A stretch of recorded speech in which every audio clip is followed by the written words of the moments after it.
Hey folks, and welcome to the mini lectures for week 2. In this particular lecture, we're going to talk about one of the major economic and political transformations in U.S. history, specifically the formation of the Republican Party and its wartime and post-war economic program.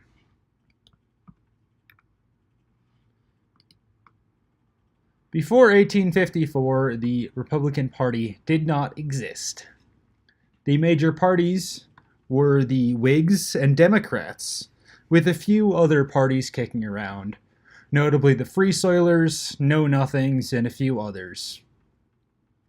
The Whigs were more focused in the North and industrialization, but they didn't quite meet the political and economic needs of abolitionists, economic expansionists, or very many others. And so in 1854 in Jackson, Michigan, discontented Loyalists formed the Republican Party and adopted the motto, "Free labor, free land, free men." Effectively, free labor marked the Republicans' opposition to slavery and their belief in artisanship, craftsmanship, and economic independence. Free land was the idea of granting Western lands to encourage individual freehold agriculture and avoid the extension of the plantation system to the West. Free men marked the opposition to the system of slavery as an economic system.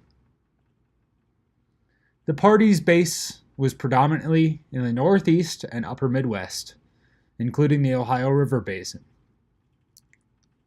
It was moderately successful in the election of 1856, and then, in 1860, the Republican Party put Abraham Lincoln into the White House. The South viewed the ascendancy of the Republican Party as a threat to their economic basis, namely the ownership of other human beings as property, and elected to try to secede from the Union.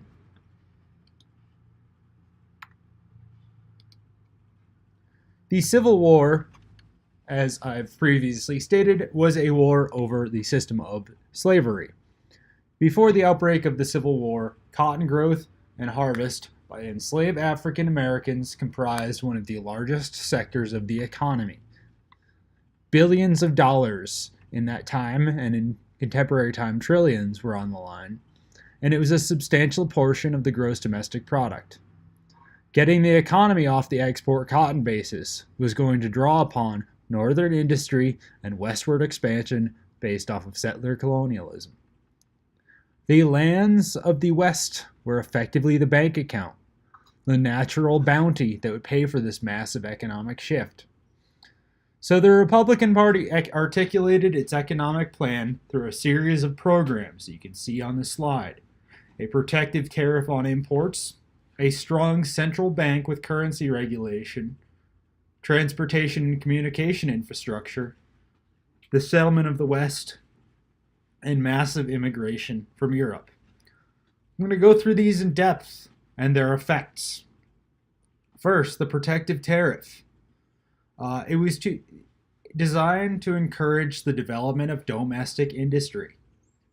At this time, tariffs on imports were one of the major sources of federal revenue.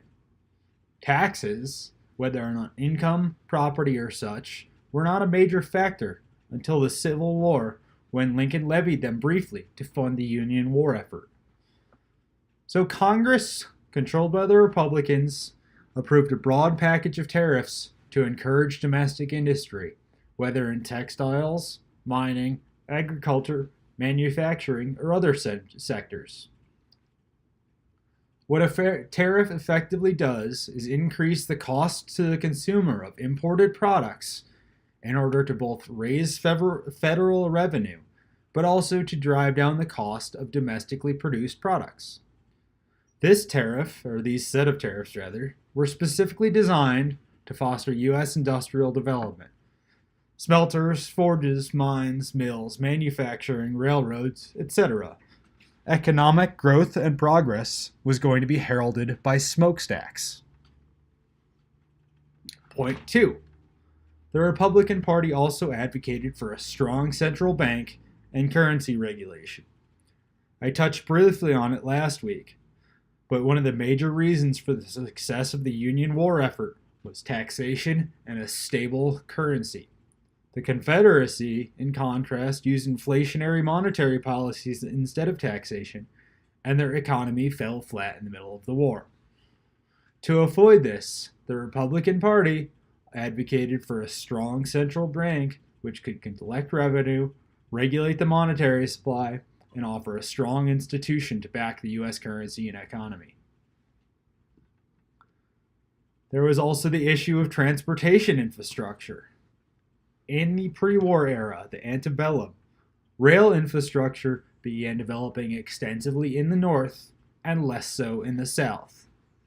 The rivers of the South, by their very nature, allowed for the easier navigation and movement of commodities to ports such as New Orleans and Charleston.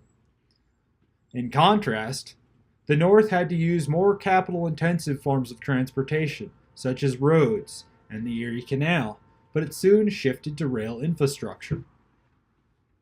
During and after the Civil War, the North encouraged the construction of the railroads through massive land grants to rail companies, and also encouraged the development of the telegraph and other forms of communication. The encouragement for the development of the railroads were land grants.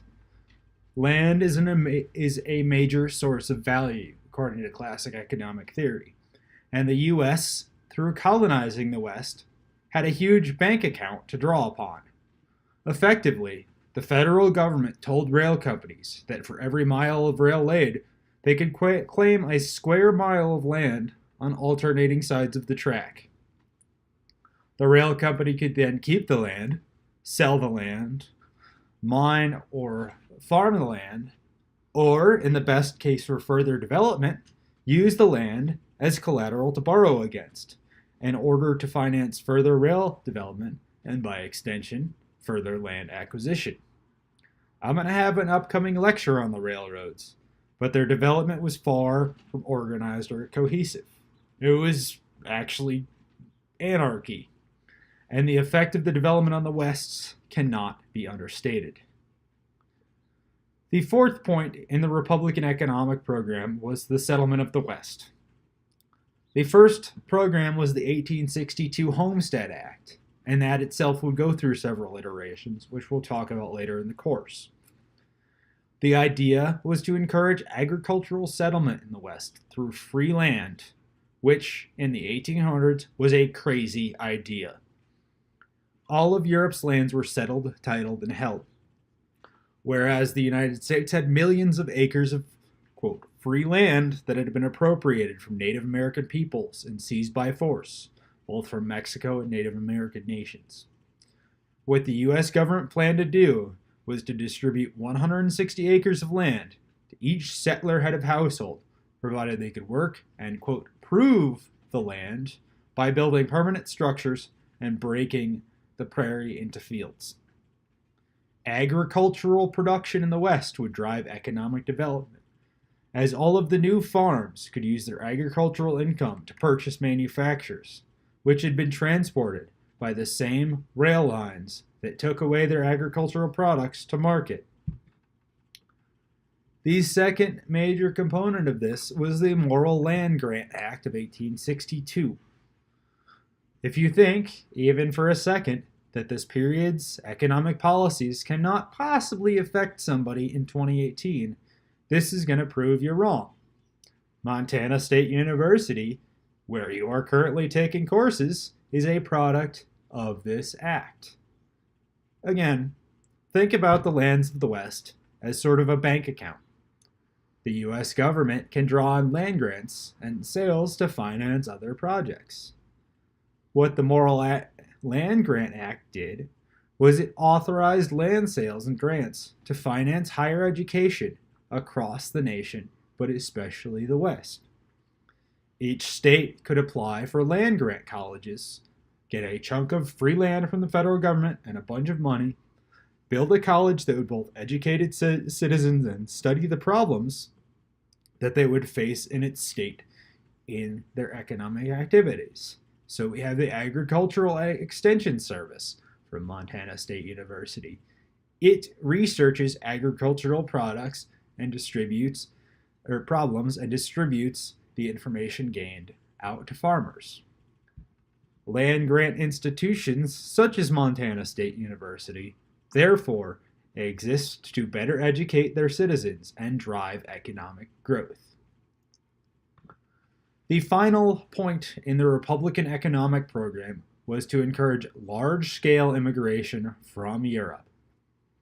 Think about the above points and their goals. Do you want to build a railroad? You're going to need workers to mine iron, work blast furnaces, farm food, lay track, build engines, and conduct 1,000 other related jobs. Did the U.S. government just encourage most of your factory workforce to desert your factory and go claim free land in the West? You're going to need new workers. Therefore, the government encouraged massive immigration from Europe with the promises of free land and abundant jobs. This economic policy worked very well for a time. However, in 1873, there was a massive economic crisis that began. Again, the Republican economic policies had restarted the war-torn economy. They had driven industrialization. A transcontinental railroad, the first on planet Earth, stretched to the West Coast, and other routes to the West Coast were under construction, with 33,000 miles of track laid between 1868 and 1873. New mining districts were opening across the Rocky Mountains, with gold and silver pouring out of mines in California, Colorado, Montana, Nevada, and the other western states and territories. Factories back east belch smoke, churning out manufactured goods. The economy, largely shattered by a 5-year civil war, was roaring back to productivity until 1873. The economy crashed, partially due to economic instability in Europe, but also partially on the inability of Jay Cooke's Railroad Finance Company to meet its obligations for the Great Northern Railroad. This economic crisis shattered the confidence of the nation in the Republican Party's economic program, and in combination with the military occupation of the South, the corruption of the Ulysses S. Grant administration, and other factors, led to a loss of faith in the Republican Party as a whole. That's it for this little mini lecture, and I'll see you in the subsequent two.